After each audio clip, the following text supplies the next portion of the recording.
Broadcasting live from the Albay PIO News Center, providing you the most exclusive news update from all over the province. This is 12 o'clock Newsbreak. In the local scene, the Energy Development Corporation has donated 500 disaster food boxes to the Albay local government. This is a gesture of solidarity with the residents of Albay who were affected by severe tropical storm Christine over the weekend. 2 kilograms of rice, 3 cans of sardines, and 3 cans of corned beef were included in its meal box. Under the direction of the Provincial Social Welfare and Development Office, the PGA acknowledged the donation on October 26th. In other story, around 10,000 food items have been distributed by the local government of Albay to families affected by severe tropical storm Christine in the province. Based on the latest update released by the acting governor Glenda Bungao on October 26, 5,000 family food packs, 3,000 rice packs, 500 kilos of frozen goods from the Office of the President, 619 10-liter mineral water, and 280 blue jerry cans have been distributed to affected families. There are additional 30,000 rice packs that the local government is set to distribute as soon as possible. The priority in the said distribution is the local government units in Albay that were severely affected by the recent typhoon and internally displaced persons, according to Bungao. The initiative, led by the Provincial Social Welfare and Development Office (PSWDO), is part of the ongoing efforts of the PGA to provide assistance to families affected by the onslaught of Typhoon Christine.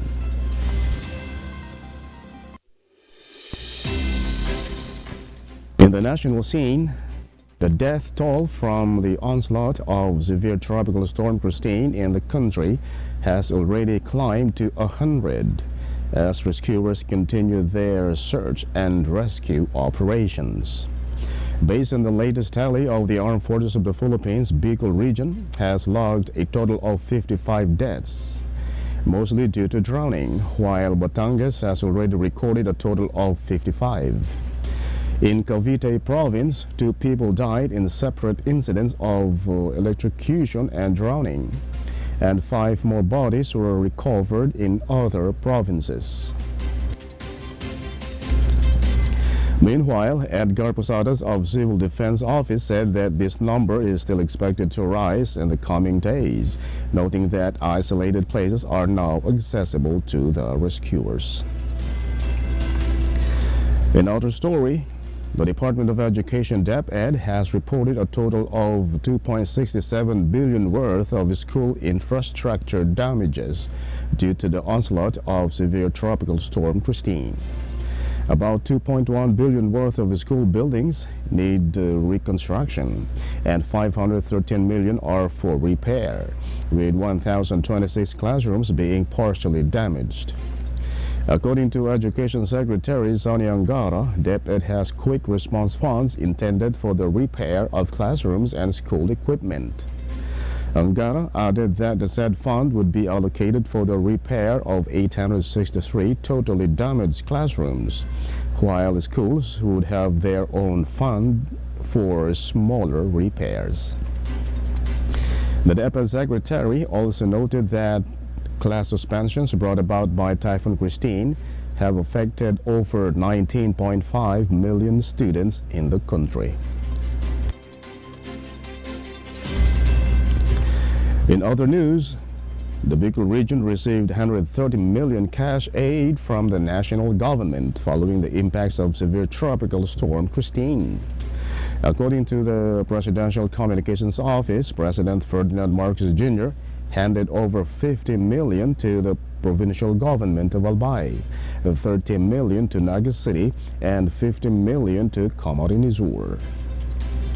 During the President's visit to Naga last Saturday, PBBM reassured the public that the government has enough supply of food packs and hygiene kits intended for the flood-hit Bicolanos.